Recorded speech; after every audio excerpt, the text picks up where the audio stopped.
T. Higgins is out, Anthony Richardson is coming back, and DK Metcalf is coming back as well. Do you see why we wait till the end of the week to go through every single matchup to find the must-start and sit defenses for every single week? And I'm the only fantasy YouTuber who goes through defense multiple times a week, so make sure to go down there, drop a like on this video, and subscribe to the channel to show your support. Now, getting into our first matchup right here, the Las Vegas Raiders at the Miami Dolphins this week. Obviously, you're playing the Miami Dolphins defense with pretty big confidence right here. They actually had a really good week last week against a much better offense versus the Los Angeles Rams, and they were still able to do really well in fantasy last week. Well, this week, it's even better. The Raiders' offensive line, they're so banged up, and it doesn't even matter if the Raiders' offensive line is banged up because they don't have many playmakers. It's Jacoby Myers, sometimes an Alexander Madison touchdown, and Brock Bowers. That's all they've got right there, and they're the most turnover-prone team in the NFL. 19 turnovers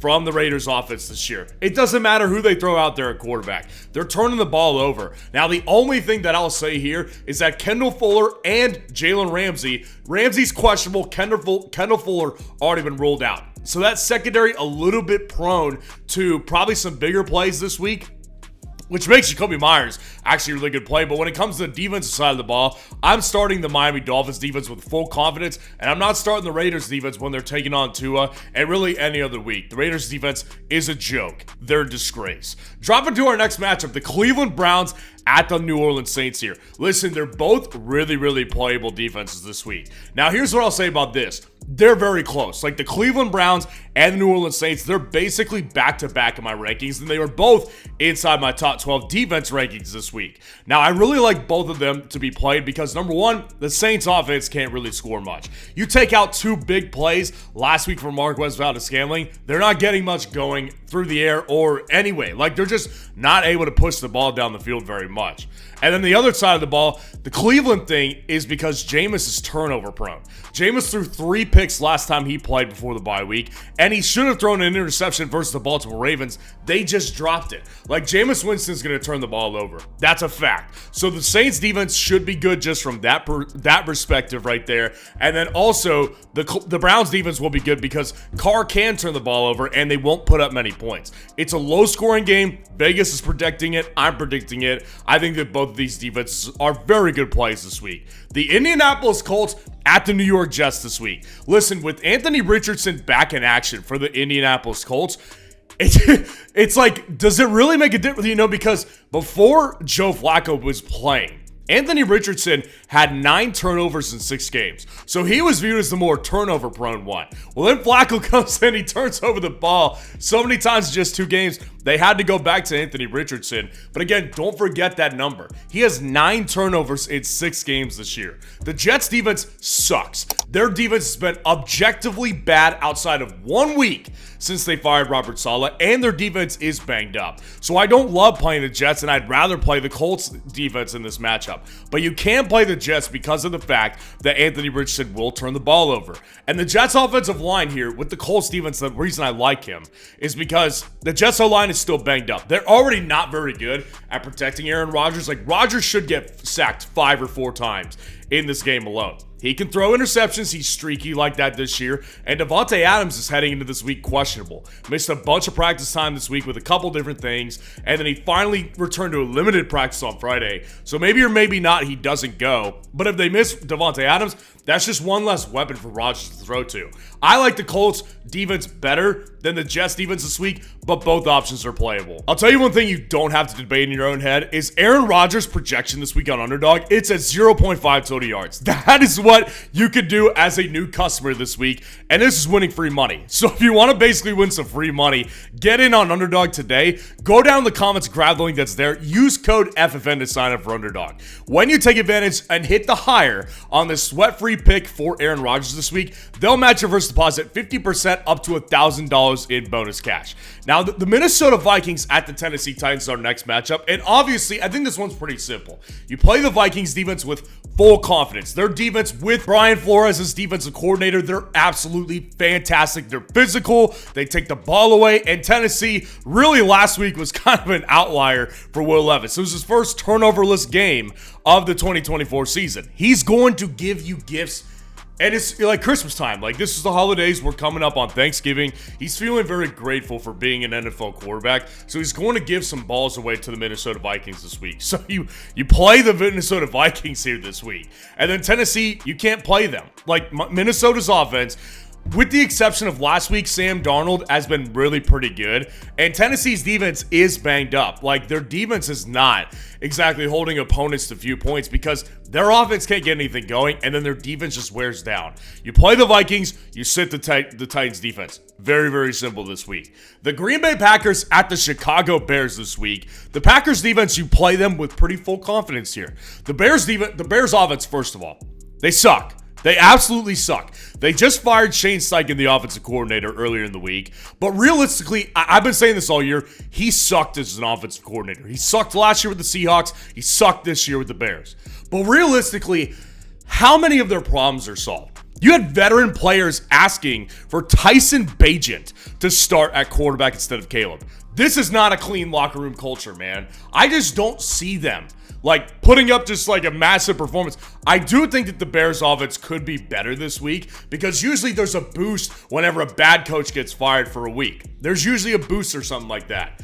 The Packers secondary is also banged up. Alexander Madison is still banged up as well, but their defense is so turnover prone. They will get turnovers through interceptions, through forced fumbles. Caleb Williams, he's got his work cut out for him this week. The Bears offensive line is banged up and they can't protect Caleb. Caleb got sacked, I think, 8 or 9 times last week. Now he runs into some of them too, but that offensive line also sucks as well. I just can't see a world where you don't want to start the Packers this week. And then when you get the Bears defense here, their defense is actually getting a little bit banged up. Andrew Billings on the front 7 and Jaquan Brisker on the back end, they're both out. They're both on IR. And their defense after the bye week has not been very good. They've actually struggled quite a bit. So they're playable because they still have that potential to take the ball away, especially against Jordan Love, who is turnover prone. But I'd much rather play the Packers without question. And the Bears are only probably a slight play over defenses like the Indianapolis Colts. The Jacksonville Jaguars at the Detroit Lions. Do we really need to talk?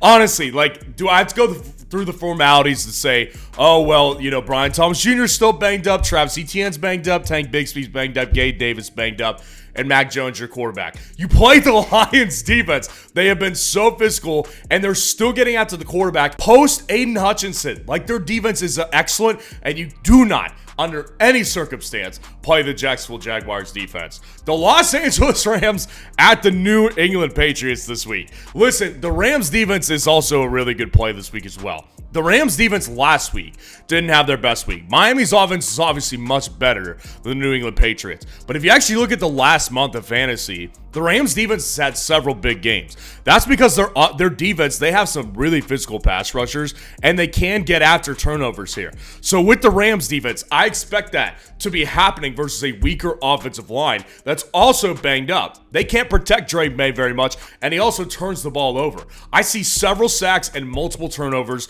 and that's why the Rams defense is good play. The Patriots defense, I will say this, ever so slightly playable in this one. I was saying this on my kicker video. I have a new program that I've been developing by plugging in a bunch of numbers, and it predicts the winner of every single game. And it predicts, you know, relatively what the outcome will be. This week, my program said the Patriots would win. And last week, to be clear, it said it would beat the Bears, and they did. So I'm going to leave this door open here because I trust my program a little bit. The Rams offense, they are prone to turnovers. And last week, they kind of got shut down. So the Patriots defense, I'll give them the slight door open opportunity to be playable. But to be clear, I'm not playing the Patriots in any circumstance. Like, there's just not a circumstance, unless I'm in an 18-team league, where I'm playing the Patriots defense. The Baltimore Ravens at the Pittsburgh Steelers this week. Slugfest. Who's got the bigger balls matchup right here? Been saying it all week. This is the matchup that's always the same. Slugfest, whoever wins by a field goal and probably a last-second field goal. The Steelers' defense is playable. Obviously, the Ravens' offense has been so firepower. Like, their offense is so explosive this year, it sounds ridiculous to play them. But I'm telling you guys, this matchup is not what you'd expect the Baltimore Ravens should do. The Ravens should crush the Steelers because their offense is just so potent. But what they're going to do is they're going to slow this game down. They're going to try to run it down their throat. So with the Ravens offense here, I just can't really see tons of points. And the Steelers defense, they do make plays. They get interceptions. They have sacks. Their record against Lamar, actually pretty good. So I think the Steelers defense is the better play. The Ravens defense has just been so bad in fantasy. I can't play them. Like, if they had 2 to 3 good games this year, I would say they're playable. Their defense has been bad all year in fantasy. It sucks in fantasy football. They don't take the ball away very much, and they give up tons of yards through the air, and they give up touchdowns as well. So I just don't see how the Ravens can be played in this matchup. The Seattle Seahawks at the San Francisco 49ers this week. The Seattle Seahawks are not going to be playable to me personally. They're coming out of a bye week, that's for sure. But their defense is still banged up, man. They've been hot and cold all year defensively, and they are owned historically over the last 3 or 4 seasons by the 49ers. They can't win against the 49ers, man. So I just don't really want to take the shot on the Seahawks already banged up defense in a matchup that they typically lose in. And they already lost once to this year. Now, on the other end, the 49ers defense, I'm playing them all day. 49ers defense against Geno Smith this year, they made him throw a bunch of interceptions. A lot of mistakes were made in that first game. Now, DK Metcalf is back, but he played the first game versus the San Francisco 49ers. So I don't worry about their 49ers defense when they're taking on a quarterback that they historically own and they take the ball away from. This is a matchup I'm taking advantage of with the San Francisco 49ers, and I'm staying away from the Seattle Seahawks defense. The Atlanta Falcons at the Denver Broncos this week. Now, with the Atlanta Falcons defense, I'm not playing them again. I mean, their defense is so bad. I said this several times this week, I refuse to accept that the Saints matchup was not perfect. It was totally perfect for them last week, and they were a disgrace. You know, they're the only defense this year that doesn't have 10 sacks all year. They're the only defense that doesn't have 10 sacks. That's a disgrace. We're 10 games deep, and they don't have double-digit sacks. That's outrageous. So I don't care how good the matchup theoretically is. And it's not that great of a matchup. The Broncos do turn the ball over sometimes, but they also can put up points.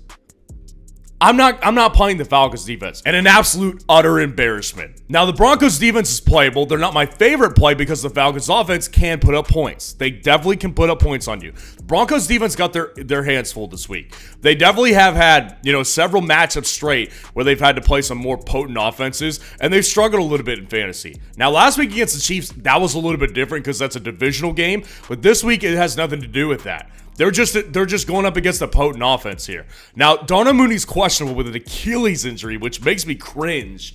But he might play. I mean, as of this time, we don't know if he's going to play or not. He's deemed a true questionable, basically, in this game. So we'll have to keep up with that news here. It'll affect it a little bit, but I still won't look at the Broncos as a must-start defense with or without Darnell Mooney. They're just playable, probably a better play than a defense like the Pittsburgh Steelers this week. The Kansas City Chiefs at the Buffalo Bills this week. I'm not saying that either defense is must start. Like, obviously, this one's going to be a great game. This is a great game to watch just as a football fan right here. If you're a football fan, watch this game because it's going to be a really fun one to watch. Now, with Buffalo, I think they're the more playable defense this week than Kansas City. First of all, Kansas City's defense, they have not been particularly good at fantasy this year. They just don't do what you need in fantasy football. They don't get big plays through turnovers, etc. They do not get many sacks. They don't get tons of sacks. They don't get after your quarterback that much. That's a problem. So you don't get the fantasy upside from the Chiefs defense. That's what you need, and the Bills do that. Bills are streaky, though. They're very, very streaky, which makes me lean against playing them this week. But ultimately, I think that they're still playable because the Chiefs have turned the ball over some this year, and some of their matchups are a little bit more low scoring. So if they do have a couple turnovers in this game and they keep them to like 20, 21 points, Bills defense could be playable. Now, with the Chiefs defense, I'll say this. Keon Coleman and Dalton Kincaid have already been ruled out. Amari Cooper is a true questionable in this game. So if they don't get Amari, what do they have? They have Khalil Shakir, they have Mac Hollins, and they have James Cook. That's basically what they have. So keep an eye on Amari particularly, but I'm still not going to play the Chiefs in all likelihood. The Cincinnati Bengals at the Los Angeles Chargers tonight, on Sunday night. That's our Sunday night game right here. And listen, the Chargers defense is playable because they've been really good. Now, this is not a matchup I want to take advantage of either. I would play the Steelers defense over the Chargers. I would play the Broncos. I would probably end up playing the Indianapolis Colts over the Chargers this week. But with the Chargers, they've been good, but this is not a good matchup. And T. Higgins is expected to make his return this week. So they've got a full weapon, full arsenal of weapons, and their pass game has been lethal this year. The Bengals are throwing all over every defense. They're lethal right now. The Chargers defense, not my favorite play, but obviously because of the way they can get after the quarterback, I do like their defense still. Now, the Bengals defense, even though they're taking on the Chargers, who most of the time, low-scoring games, I'm not playing the Bengals because the Chargers, yes, they don't score a bunch, but they also don't turn the ball over. Like, at all. Like, they have one of the best turnover differentials in the entire league because they don't turn the ball over. They play really clean football, and it's not like the Bengals defense is some prize. They give up points every week to everybody. So I think that this could be a week where the Chargers maybe match them in a shootout, and it's actually a really good game. Either way, not playing the Bengals defense.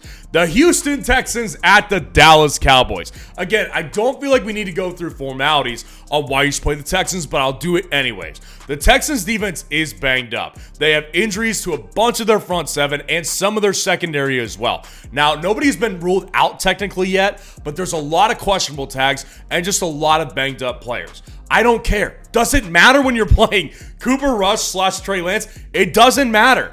That offense is a disgrace.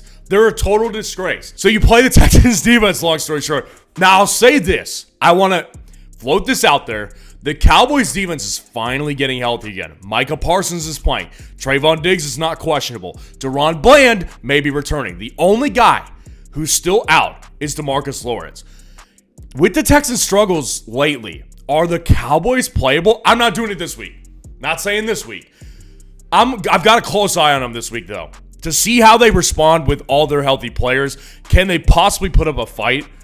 But Nico Collins is expected to return, so I wouldn't do it this week. I'm not going to do it this week. The only reason I said it is to make sure to watch this one with a close eye to see if they're potentially playable in a couple of weeks. So let me know how your lineup looks this week, and if you want to see where all these defenses ranked in my top 12 this week, click on this video right here.